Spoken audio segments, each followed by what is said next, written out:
Tonturas e vertigem são sintomas comuns e que podem ter inúmeras causas, desde má alimentação até problemas mais graves, como tumores.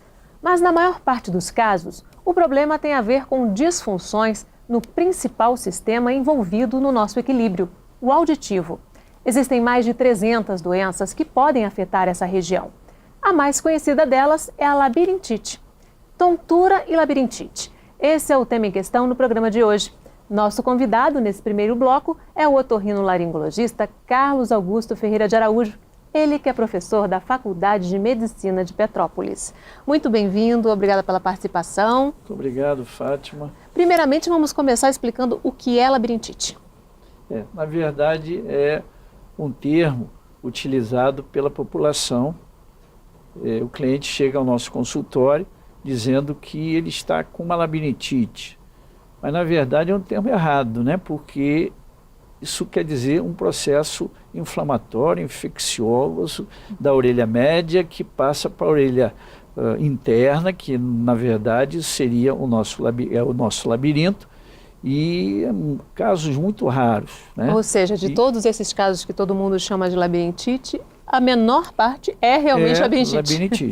Né? Quer dizer, o termo utilizado pela comunidade otorrinolaringológica seria uma labirintopatia, ou então uma afecção a nível do labirinto, né?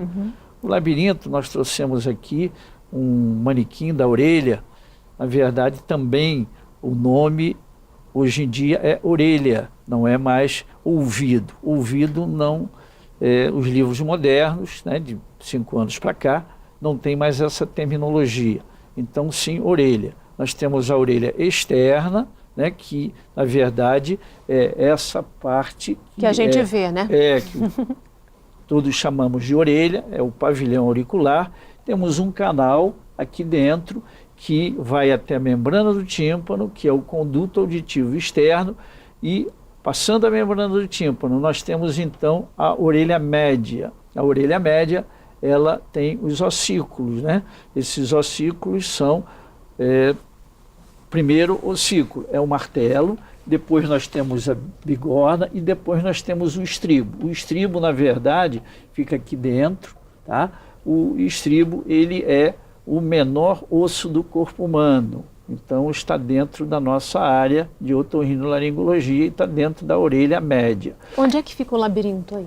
Pois é, aí depois, isso é a orelha média, entende? E depois nós temos, então, a orelha interna, que é chamada de labirinto. Por quê? Até o nome, ele pega bem, porque é de uma extrema complexidade, né, de funcionamento. Então, criou-se esse termo, labirinto, né? Porque o labirinto é uma coisa difícil de você entra, você não sai, você não sabe. Então, o labirinto, ele tem 2 porções, né? Uma porção auditiva, que é o caracol, que é, na verdade, agarrado com a porção vestibular, que é a porção do nosso equilíbrio, que é o tema hoje da nossa conversa. Então, a parte auditiva é o caracol e a parte vestibular é a parte do nosso equilíbrio. Esse vestíbulo, né, parte vestibular, ela tem os canais, são posteriores, anteriores e o canal superior. Esses canais, entende, tem ainda na parte de baixo o sacro e o utrículo, e ele se comunica com, estuda anatomia, né? Isso, ele se comunica então com o caracol, que é a cóclea, né? E dali tem o nervo, né, que liga então ao sistema nervoso central. Então, para você ficar realmente, né, em pé, entende? Você não precisa, né, andar de 4, você, né, andamos, entende, com as pernas, né, sempre em pé. Você não vê, entende, um cachorro, um gato, né, outro tipo de animal andando em pé, em 2 patas. Nós somos realmente os seres que conseguimos andar devido a esse equilíbrio que está aqui nessa região, entende, da orelha interna, que é chamada então de labirinto. Essa é, na verdade, a anatomia, né, que funciona para a tonteira e também a cóclea funciona para a parte de surdez, né? Para a parte de audição. Uma coisa está interligada com a outra. Não quer dizer que todo paciente que tenha tonteira, ele vai ter um déficit auditivo. Não, ele pode ter uma tonteira e, de repente, vem problemas auditivos, vem também uma queixa muito comum, né, dentro dessa parte da orelha, que são os zumbidos. O zumbido é um capítulo à parte, né? Então, o zumbido também, um número enorme de doenças podem causar o zumbido, né?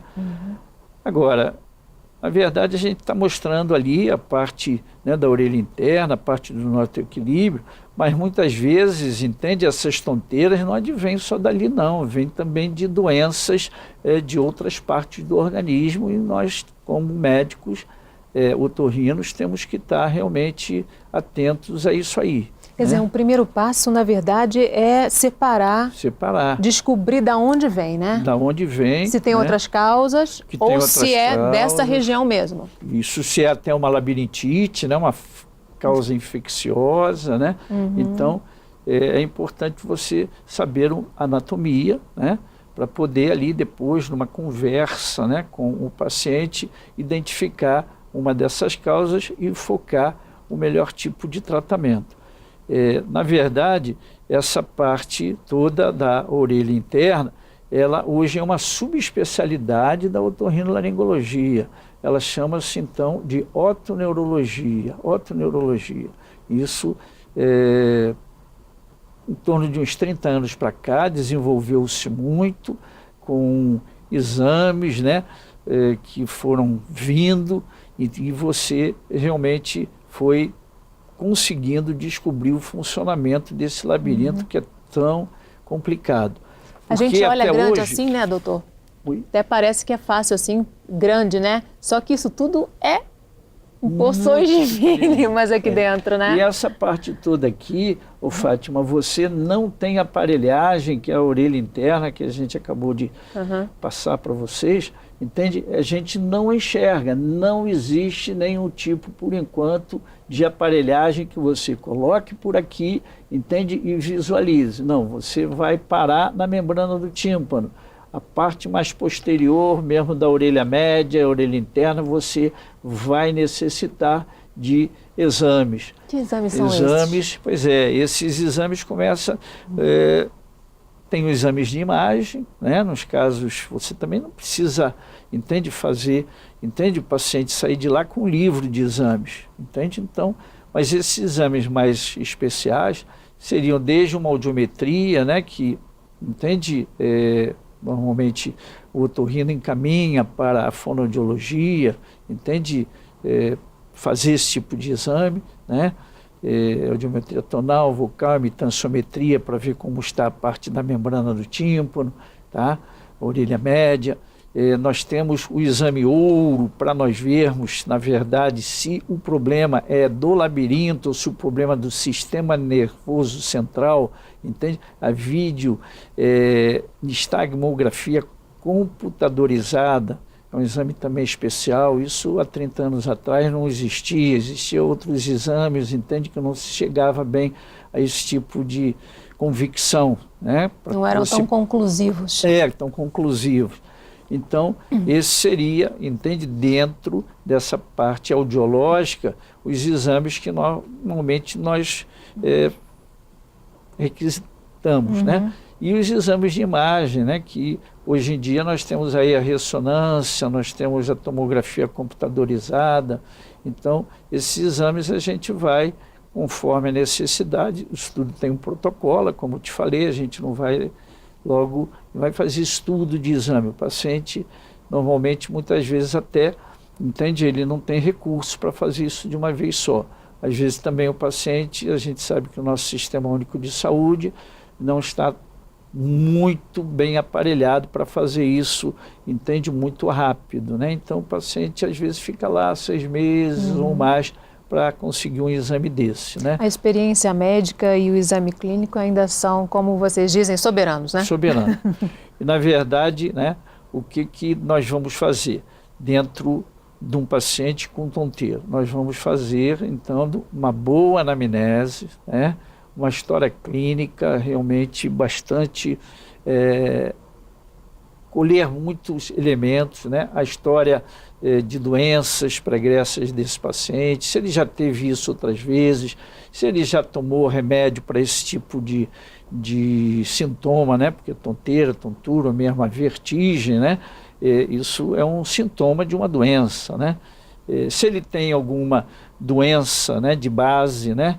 É muito importante hoje em dia as doenças do metabolismo. Então, o paciente diabético, né, aquilo ali é um paciente realmente que vai ter problema de posicionamento. Né? E hoje em dia nós temos um fator de risco, né? É um fator de risco, né? Paciente com problemas de hipo ou hipertiroidismo, né? Pacientes também com... afeta esse sistema vestibular todo. Também afeta tudo, né? Paciente com hipertensão arterial, né? Ou mesmo paciente com hipotensão arterial, né? Tudo isso faz com que, você tenha que saber, né? Que se esse paciente tem esse problema para poder, se puder tratar, ou então encaminhar para um colega, problemas cardiológicos, né? Então, e você vai tratá-lo ou vai encaminhar para um colega e vai fazer uma parceria, né, nesse tratamento. É um tratamento multidisciplinar. O tratamento, para isso, eu vejo, para que você consiga que o paciente fique bem, é um tratamento não só do otorrino, mas multidisciplinar e também multiprofissional, que nós vamos ver mais na frente, que é o tratamento, dessas afecções. Tá? O senhor falou em tontura e em vertigem. Qual é a diferença?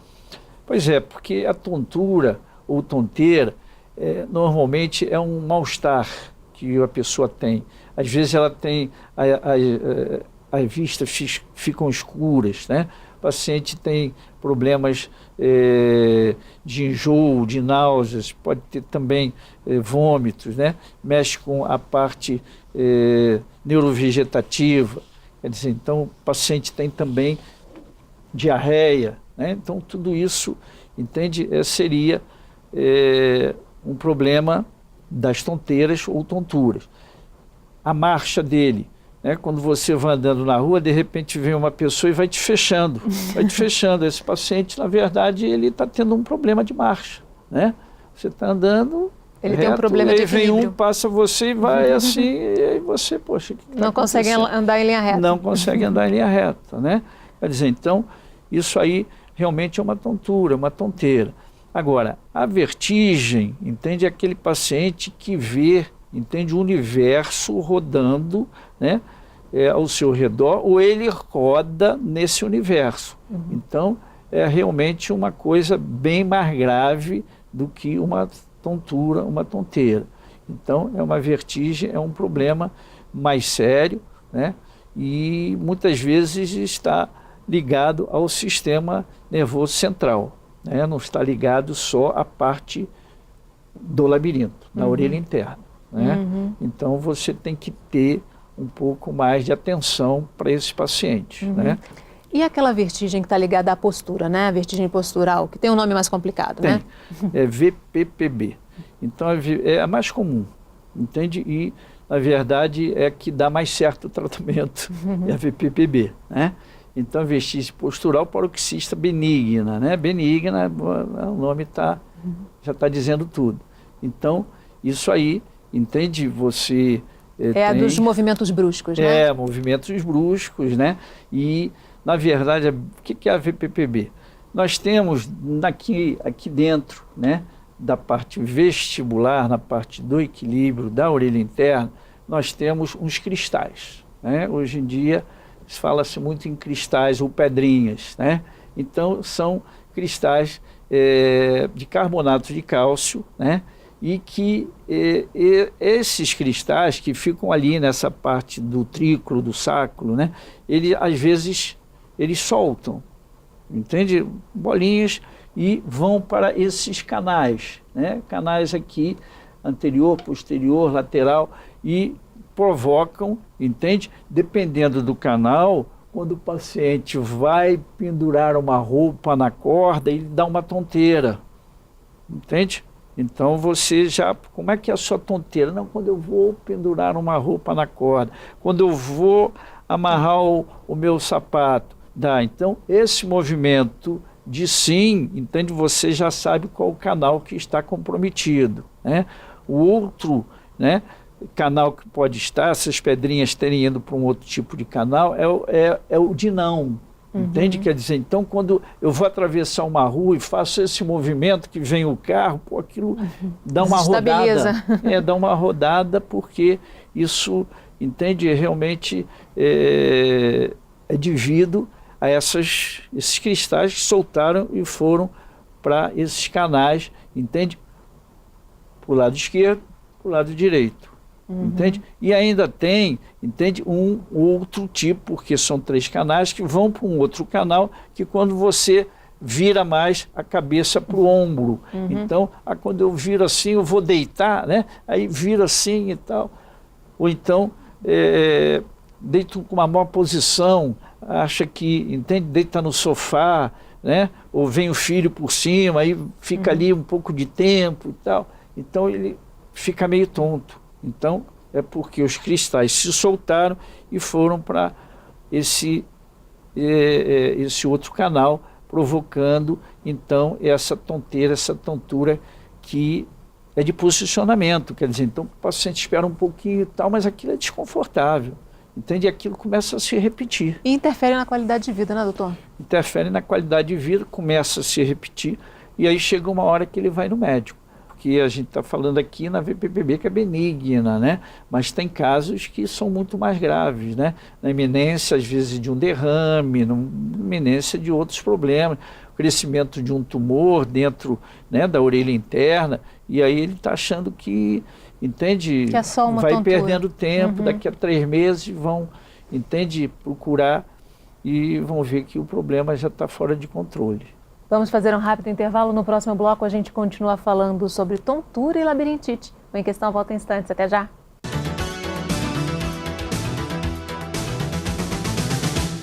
Em Questão. Oferecimento Viterbo Estofados. Nossos móveis, seu estilo. Em Questão. Oferecimento Viterbo Estofados. Nossos móveis, seu estilo.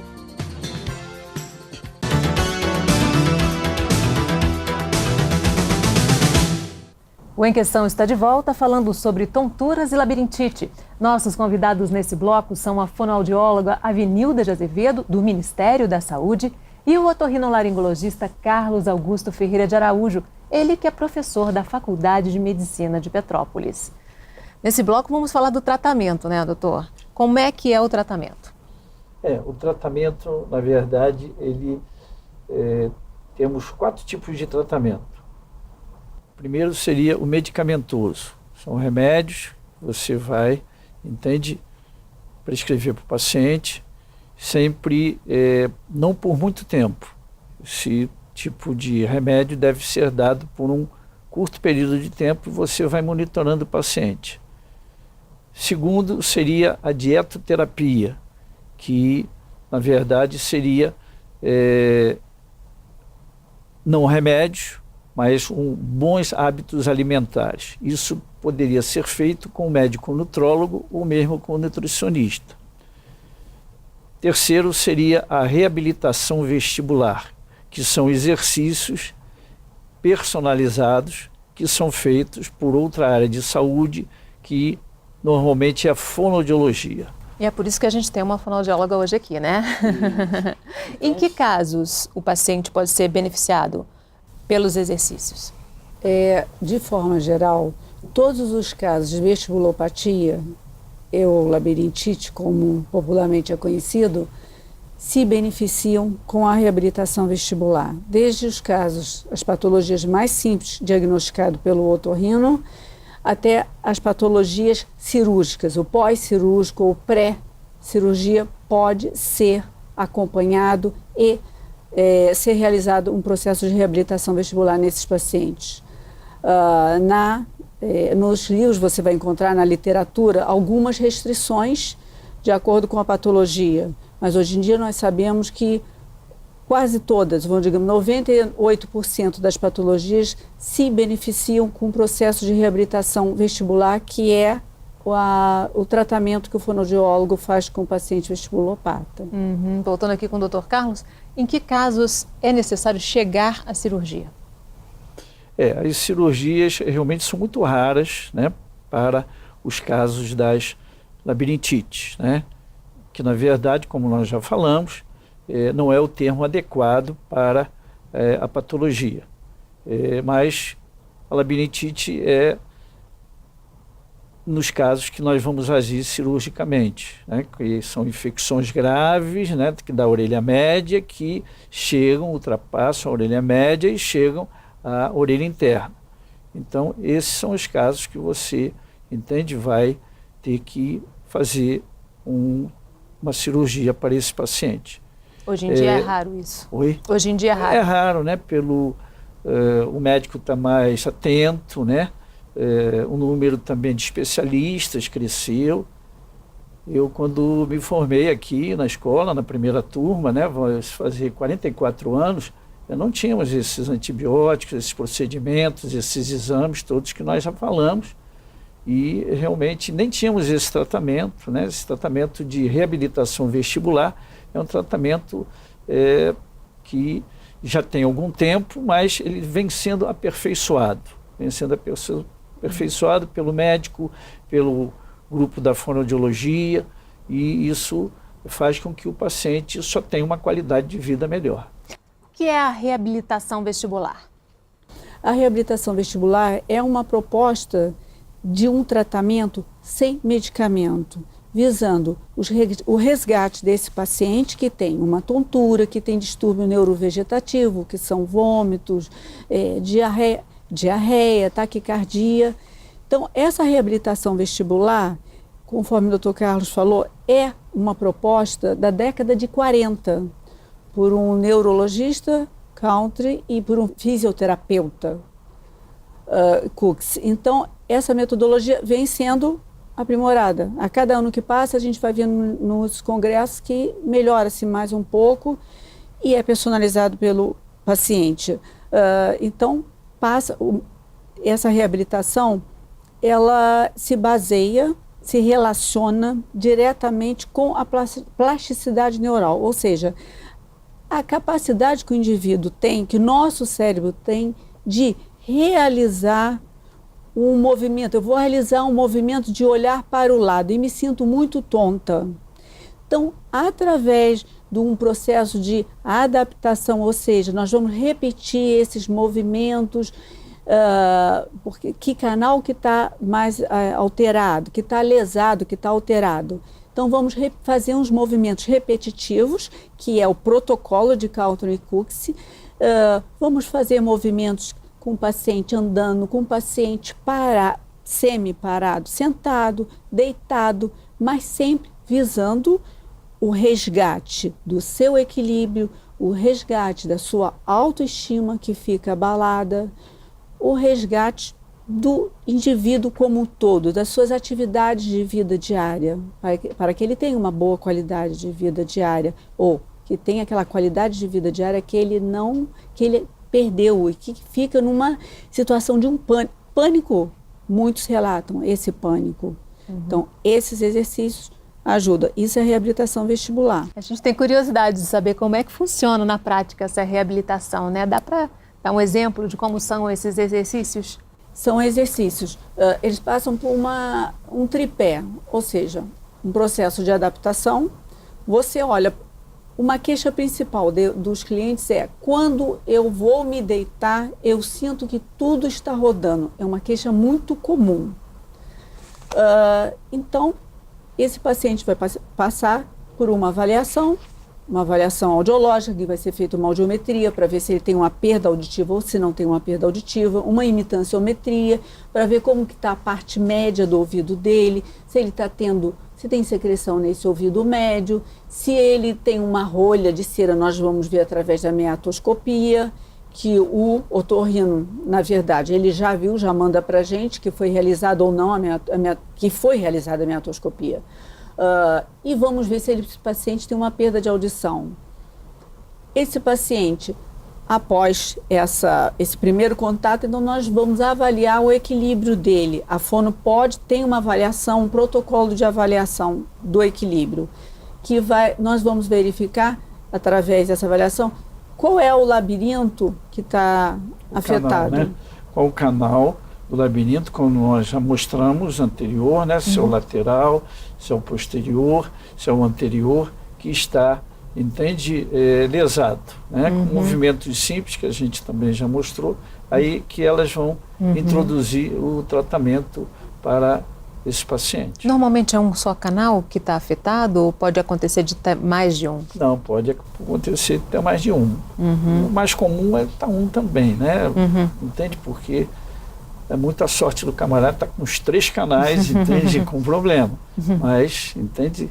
São pacientes que aí, na verdade, eles estão bem capacitados, entende? Até para ter um posicionamento, como ela falou, do equilíbrio, né? E na verdade, o labirinto, nós temos um labirinto na orelha direita e temos outro labirinto, que é a orelha interna, né? Na orelha esquerda. O doutor Carlos, ele está falando, acho que mais agora, no momento, direcionando a VPPB, porque existem várias patologias que levam à tontura. Então, você, quando vai deitar, conforme eu disse, você tem essa tontura.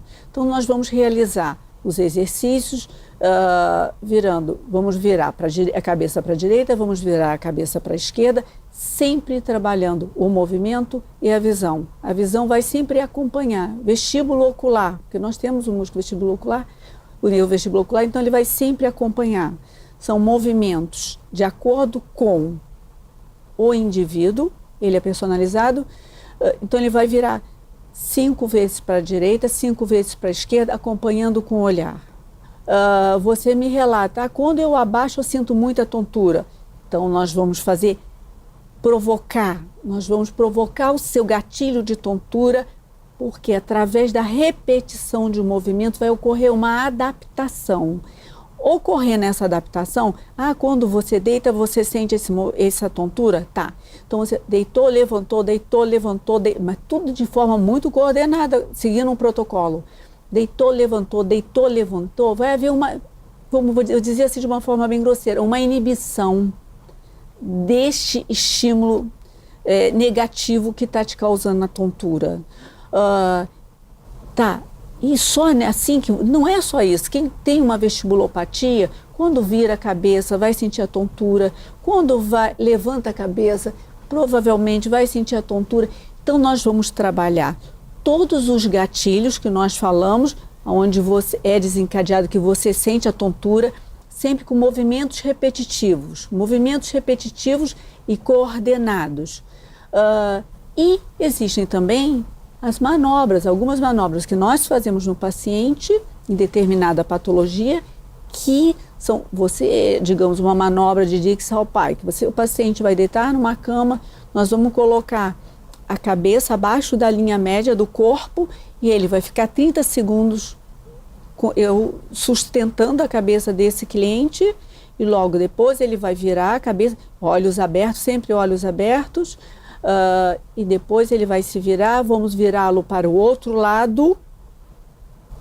No caso da VPPB, pode até ser necessário 1 ou 2 manobras e o paciente vai se sentir muito bem. O que eu saliento sempre, esses movimentos que são feitos, tipo, eu olho para um lado, eu olho para o outro. Não é você olhar assim, olhar assim, não. Porque aqui, o meu objetivo é você movimentar a cabeça, aqui tem a sua coluna, aqui tem a sua cabeça está sustentada aqui. Então eu vou mexer com essa musculatura, virando para a direita, mexer com a musculatura e com o seu olho, com todos os responsáveis pelo equilíbrio. Visão, a propriocepção e o vestíbulo, que o vestíbulo está informando que você está virando a cabeça, que você não está virando a cabeça, que você está em pé ou que você está sentado. Então, nessa virada, eu estou trabalhando músculos, tendões, articulações, porque aqui realmente é uma área que tem uma irrigação sanguínea, tem a musculatura toda intrínseca, extrínseca, e vai favorecer a esse processo que, na verdade, vai ocorrer a adaptação. Então, a adaptação, você vai fazer o movimento, vou virar para cá e não vou sentir mais a tonteira. Ocorrendo a adaptação, você já vai estar promovendo uma habituação, você já está habituada, vai se habituar a fazer, seu sistema vai estar habituado a receber aquele input, aquela informação positiva e não aquela informação negativa que vai desencadear a sua tontura. Com isso vai ocorrer uma compensação a nível de sistema nervoso central. Ou seja, nós vamos reorganizar esse mapa cortical através do que nós acreditamos, a plasticidade neural. Você falou aí, às vezes com uma sessão já há uma melhora, mas normalmente quanto tempo de tratamento? Dependendo da patologia, eu posso ter o paciente vai ter uma melhora ele vai sentir uma melhora com 3 sessões. Na verdade, essa PPPB, que nós já falamos, é a vertigem paroxística postural benigna. É uma das mais comuns, tá? E isso aí, normalmente, com um exercício, praticamente o paciente sai curado. Né? Ele pode ser ter chamado de cura mesmo. novamente esse problema. Daqui a 6 meses, 1 ano, 2 anos, né? Mas ele sai com 1 ou 2 exercícios, 1 ou 2 sessões, estaria resolvido o problema até sem remédio. Então, aqueles pacientes que dizem que o tratamento ele está fazendo há mais de 1 ano, sempre tomando aquele remédio, vai no médico, mas, continua com o remédio, vou tomar isso até quando? Até quando morrer. Não existe isso, não existe, tá? Na moderna otoneurologia, que é isso que a gente está falando, os tratamentos são medicamentosos, são bem pequenos, entende? Temos muito tipo de drogas, entende? Boas, mas por pouco tempo. Quanto menos remédio, melhor. Quer dizer, você tem percebido no consultório o resultado desse trabalho? Tenho. E, na verdade, quer dizer, ela deu a ênfase na VPPB, mas qualquer tipo, entende? Esse tipo de tratamento, né, que é o da reabilitação vestibular, ele melhora muito o paciente. Avenilda, então esses resultados começam a aparecer rapidamente. E que resultados são esses? Quer dizer, a pessoa adquire mais equilíbrio? A pessoa adquire mais equilíbrio, ela vê uma coisa que eu acho imprescindível é você passar segurança para o cliente. Confiança, né? O paciente fica realmente, ele não conseguia ir para a rua, não conseguia ir comprar um pão, ir para o banco. Então é isso aí que realmente é a qualidade de vida, né? Ele sai sozinho, ele não estava mais saindo sozinho. E, quer dizer, a minha prática tem mostrado, eu não vi um caso, não tive, graças a Deus, nenhum caso da pessoa ter tido uma negativa, um resultado negativo. Agora, é muito importante ressaltar, existem tratamentos e tratamentos. A reabilitação vestibular, ela tem que ser monitorada, ela tem que ser feita com um profissional que saiba fazê-lo. Que tem uma grande importância também, que quando eu pego um cliente, eu falo com ele, você tem que assumir um compromisso comigo. Se você não assumir, não podemos ir adiante. Você vai ter que fazer os exercícios, está na fase de início de reabilitação, você vai ter que fazer os exercícios conforme nós acharmos que é melhor para você, eu vou colocá-lo para você, você vai fazer os exercícios todo dia, se for necessário, 2 vezes por dia, se for necessário, e também a gente não libera o cliente logo assim. Eu já estou bem, você está bem, então daqui a 1 mês você vai retornar para você nos passar como está a sua vida. Eu nunca tive casos que não tenha tido um aproveitamento, sempre teve um aproveitamento. E eu tive casos de que depois do tratamento a cliente virou para mim e falou assim, olha, eu tive vontade de te bater. Ela sentada na maca, porque eu tonta e você mandando eu ficar de olho aberto, eu não conseguindo ficar de olho aberto. Porque a gente tem que persistir. Também já tive caso que entrou 10 horas da manhã e saiu às 4 horas da tarde. Esse foi um caso de VPPB, foi uma única terapia, mas foi uma única terapia desgastante. Em que o cliente depois falou assim, olha, eu nunca passei tão mal, mas foi a única vez Mas não quer dizer que esse paciente esteja de alta. Ele tem que dar uma resposta. E eu também monitoro. E normalmente não tem recaída? Ele não tem recaída se ele assume o compromisso comigo. Assume o compromisso de reabilitação. Chega um paciente não com uma patologia X que precisa fazer, que ele vai levar umas 5, 10, geralmente a gente coloca um prazo de 10 terapias para ter uma reabilitação. Só que não são apenas 10 terapias, algumas patologias. Ele vai ter que fazer uma vez por semana, 2 vezes por semana. Tem a parte no consultório e a parte em casa, né? Isso. E mesmo não sendo monitorado ali, mas ele vai ter que me dar um retorno. Se ele faz os exercícios conforme nós combinamos, porque aí vai ser, depois que ele passa da fase aguda, que nós conseguimos resgatar, esses exercícios vão diminuindo, só que nunca zero. E é prazeroso para muitos. Eles, nossa, mas eu me sinto muito bem fazendo exercício, porque de repente ele não estava fazendo nada. E são exercícios muito light que traz um benefício, bem-estar, né? Um bem-estar, exatamente. Você colocou de forma brilhante, um bem-estar. E ele acaba ficando não dependente da fonoaudióloga, e sim dos exercícios. Ok? Vamos fazer mais um rápido intervalo. No próximo bloco a gente continua falando sobre tontura e labirintite. O Em Questão volta em instantes. Até já!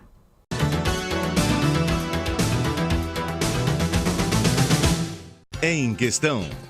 Oferecimento Viterbo Estofados. Nossos móveis, seu estilo. Em Questão.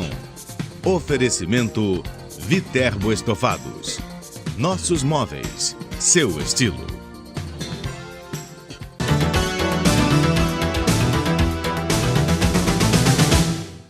O Em Questão está de volta falando sobre tonturas e labirintite. Nosso convidado nesse bloco é o otorrinolaringologista Carlos Augusto Ferreira de Araújo, ele que é professor da Faculdade de Medicina de Petrópolis. Doutor, lá no primeiro bloco a gente falou da labirintite, falou da vertigem ligada à postura, mas não falou da cinetose, que é o distúrbio de movimento, né? A cinetose, isso mesmo. Cinetose. Cinetose, na verdade, é quando esse paciente, entende? Ele tem um distúrbio quando está no meio de transporte, principalmente no carro, num trem, numa embarcação, né, no navio. O navio, na verdade, as pessoas que têm esse tipo de problema de posicionamento, de equilíbrio, que vai gerar principalmente distúrbios neurovegetativos, que são a parte de enjoo, náuseas, vômitos, né? Muitas vezes mexe até com o intestino, provocando diarreia. E o medicamento, na verdade, não tem um tratamento que você vai resolver a sua cinetose, não. Você vai fazer uma viagem de carro, né? E você pegar daqui, vamos dizer, do Rio para São Paulo, sobe serra, desce serra, aquele problema todo de estrada, né? Sinuosa, né? Quer dizer, você vai olhando para um lado, porque se você olhar reto, entende? Você não vai ter problema. Inclusive o condutor, o motorista, praticamente ele não tem cinetose, porque ele fica olhando para frente. São os passageiros, entende? Que vão olhando ao redor e vai dando essa sensação bastante ruim, entende? De distúrbio neurovegetativo. O tratamento, antes você tem que se prevenir tomando um antiemético, né? Temos aí, entende, remédios, entende, que podem ser utilizados. Agora, tem também, às vezes, muita queixa do paciente, que dá muito sono, né? Então o paciente toma um dia antes, toma no dia da viagem, mas fica realmente bem sonolento. Então, mas é o que nós temos por enquanto, entende, para o tratamento da cinetose, que também a cinetose é transmitida, um problema familiar, familiar. Então a mãe tem, o filho vai ter, entende? Provavelmente o neto. A genética está ali, A né? genética está ali. Às vezes tem também, você tem 2, 3 filhos, um vai pegar aquilo tudo de ruim, né? Vai ter a cinetose, os outros não vão ter nada, vão ali brincando, tranquilos e tal, mas alguém vai pegar aquilo ali. Então não tem realmente uma etiologia firme para a cinetose. Voltando para a labirintite, né, a inflamação, o que desencadeia a crise?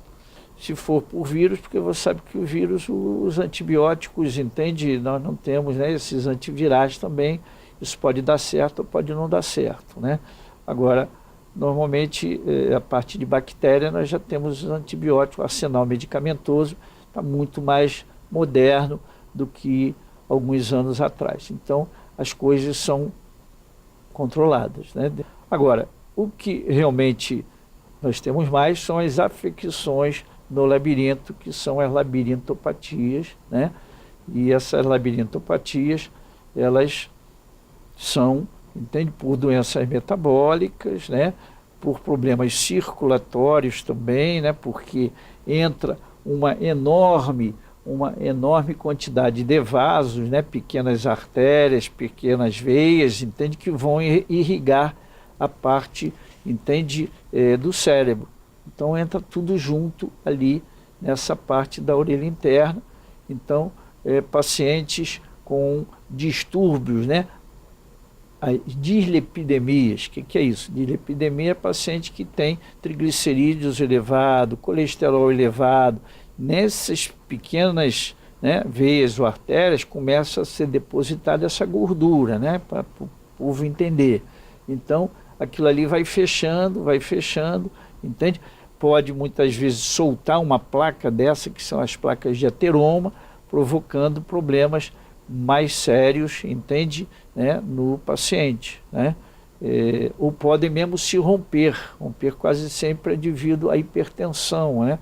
Os vasos, o tal derrame. O que é o derrame? É quando ele arrebenta, entende? Nessa região da otoneurologia, causando, então por isso que, na verdade, uma tonteira, um mal-estar, ele não pode, não, isso vai passar. Então, quanto mais tempo, isso pode ser já um sinal de alerta, né? Que ele está realmente propício a ter um problema mais grave, né? Tem que verificar a pressão, né? E por isso que outros médicos são, entende, interessantes para que você possa encaminhar e fazer, né, um bom acompanhamento desse paciente. Prevenção. É possível prevenir? A pessoa já tem uma certa sensibilidade, mas se ela tomar algumas medidas, ela pode evitar ter essas crises? Para essas doenças do metabolismo, né, a prevenção é realmente para diabetes. Então, nós até já comentamos, o diabetes ele tem que fazer, né, o controle da doença, né? Controle da doença, né? Hipertensão, controle da doença, né? Problemas de dislipidemias, que é o colesterol, ele tem que fazer uma reeducação alimentar, né? E exercício, né? Pacientes com problemas hormonais, né? Principalmente a tireoide mexe muito com isso, né? O hipo, né? Também problemas hormonais, principalmente na mulher, né? A incidência maior de labirintopatias é na mulher, né? Por que na mulher? Porque a mulher tem os hormônios diferentes do homem, entendeu? E são hormônios que interferem nesse movimento, né? De estabilidade do corpo. E também a parte de vestibulopatias, né? Que são as labirintopatias, né? Ela é mais comum no paciente depois da terceira idade, que é após 65 anos. elas crescem em nosso consultório em torno de 50%. E acima de 75 anos, ela ainda sobe mais do que isso. Então, se você, até porque a população hoje em dia está vivendo mais, né? Então, nós temos os otorrinos, eles têm que estar preparados para saber tratar dessa população, que é uma população que ele pode procurar o geriatra, mas o geriatra tem que ter, né, um bom otorrino que conheça as patologias, né, dessa idade. Mesmo quem nunca teve durante a vida, ao envelhecer, pode sofrer. Ah, com certeza vai ter, porque há um envelhecimento dessa parte toda, né? Como você envelhece, né? O que você vê, né, é a pele. Então, poxa, está envelhecido, está com a pele enrugada e tal, mas por dentro você também está tendo esse envelhecimento, né? E esses distúrbios, todos ligados ao equilíbrio, aumentam, a incidência aumenta. Aumentam, né? Essas células todas, né, que compõem a parte de audição, não só a parte de equilíbrio, você vê, né? A parte de audição, agora falando um pouquinho na audição, ela também depois dos 65 anos, você vê que ela começa, né, a cair, né? Essas células todas vão envelhecendo e não existe remédio para isso, entende? Quer dizer, então você tem que ter uma genética boa, né, entende? Tem que ter tido uma vida, né, regrada, né? Você, né, fumou, entende, até os 60 anos. Não, agora eu vou parar de fumar porque, entende, o médico disse que eu não posso fumar nem mais um dia. Poxa, mas ele já fumou 40 anos, né? Bebeu bebida alcoólica, totalmente contraindicado, né? Temos algumas bebidas, né, mesmo alguns alimentos que pioram essas crises, né? Então a bebida alcoólica piora muito, né? Refrigerantes, sucos industrializados, né?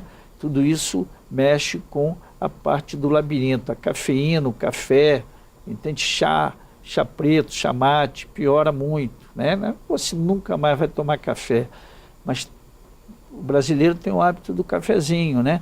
Então, tem certos pacientes que tomam muito café por dia e depois vem sentindo esse mal-estar, essa tonteira, essa tontura. Então, esse tipo de paciente tem que ser orientado que ele só pode tomar café de manhã, entende? Misturado com um pouquinho de leite. E o exercício físico é um santo remédio, né? O exercício físico é realmente a melhor prevenção, né? Você tem que se mexer. Quer dizer, então, na verdade, a gente vai, entende, aumentar em muito, né, a nossa vida, entende, se conseguimos fazer aí um pouco de exercício físico. Logicamente que cada um tem a sua limitação, né? Você, com 70 anos, não vai correr uma maratona, né? Mas fazer aí uma caminhada, entende? E fazer aí um controle, né, dessas doenças que nós falamos aí nessa nossa matéria.